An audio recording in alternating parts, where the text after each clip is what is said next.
Hello, welcome back to the reading of the poem of the Man God, written by Maria Valtorta, Volume 2, Chapter 196, Part 1, The Sabbath at Gethsemane, 21st June 1945. The group has spent most of the Sabbath morning resting their tired bodies and cleaning their clothes, which had become dusty and creased during the journey.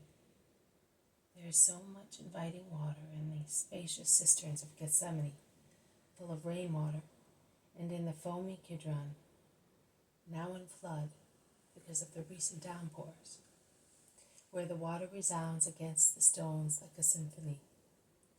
And the apostles, one after the other, defying the low temperature of the water, plunge into it, and then, clad from head to foot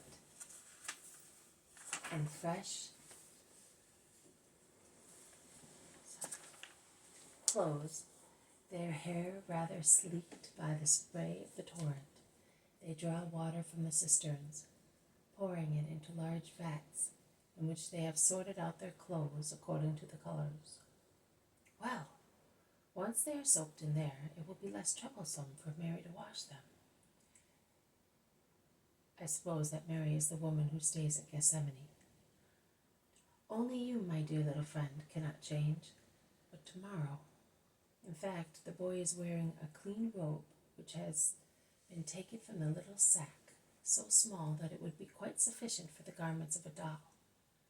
But the boy's little tunic is even more discolored and torn than the other one, and Peter looks at it with apprehension, whispering, "How can I possibly take him to town? I think I will cut one of my mantles in two, because a mantle would cover him completely." Jesus, who has heard his paternal soliloquy, says, "It is better to let him rest now. This evening we are going to Bethany." "But I want to buy him a robe. I promised it." "You certainly will, but it is better to seek my mother's advice. You know, women have more experience in such purchases, and she will be happy to take care of the child. You will go together." Peter is enraptured to the seventh heaven of delight at the idea of going shopping with Mary. I do not know whether Jesus has expressed all his thoughts, or whether he has held back some, those implying that his mother's taste is more refined than Peter's, and would thus avoid the clashing of atrocious hues. The fact is that he achieves his aim without mortifying Peter. They scatter in the olive grove, which is so beautiful on this serene April day. The rain of the past days seems to have silvered the olive trees and sown flowers. So bright are the leaves in the sun, and so numerous the little flowers at the foot of each tree. Birds are singing and flying everywhere. The town is lying over there west of an onlooker.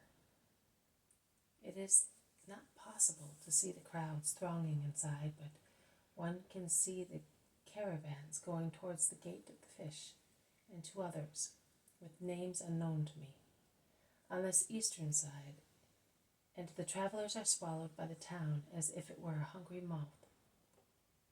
Jesus is walking up and down, watching Jabez, who is playing with John and the younger ones. Also the Iscariot, who has got out of yesterday's huff, is cheerful and plays. The elder ones watch and smile. "What will your mother say of this child?" asks Bartholomew. I think she will say, "He is very thin," says Thomas. "Oh no, she will say, 'Poor child,'" replies Peter. "Instead, she will say to you, 'I am glad that you love him,'" objects Philip. His mother would never have doubted it, but I don't think she will say anything. "She will press him to her heart," says the zealot. "And you, master, what do you think she will say?" "She will do what you said. She will think many things, nay, all of them, and will say them in her heart. And when kissing him, she will only say, 'May you be blessed.' And she will take care of him, as if he were a little bird fallen from its nest. One day, listen, she told me of when she was a little girl. She was not yet 3 years old, because she was not yet in the temple, and her heart was so full of love, emanating like flowers and olives pressed and crushed in a mill, all her oils and perfumes.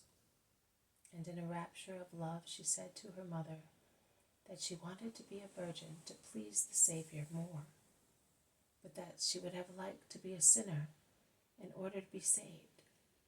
And she almost wept, because her mother could not understand her, and could not tell her how it is possible to be pure and a sinner at the same time. Her father satisfied her by bringing her a little sparrow, which he had saved when it was about to be drowned on the edge of a fountain.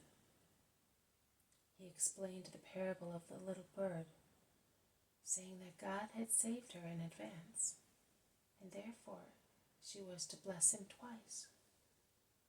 And the little Virgin of God, the most great Virgin Mary, practiced her first spiritual maternity on behalf of the little bird, which she let free when it was strong enough. But the bird never left the kitchen garden in Nazareth, where, flying and twittering, it comforted the sad house and the broken hearts of Anne and Joachim when Mary was in the temple. It died shortly before Anne breathed her last. It had fulfilled its duty.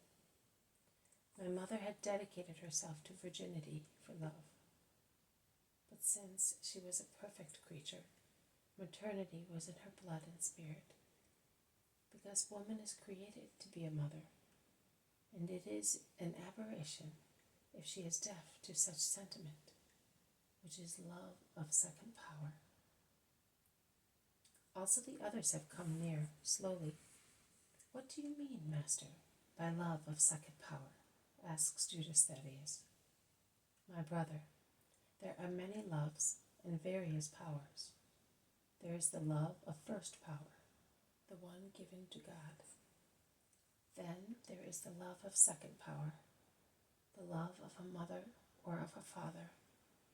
Because if the previous one is entirely spiritual, this one is spiritual by 2 parts and carnal by 1.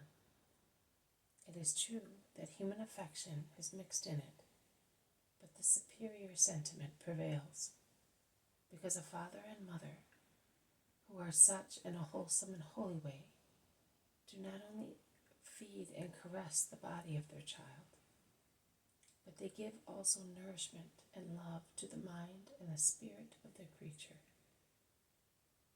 And what I am saying is so true, that those who devote themselves to children, even if only to educate them, end up by loving their pupils as if they were of their own flesh.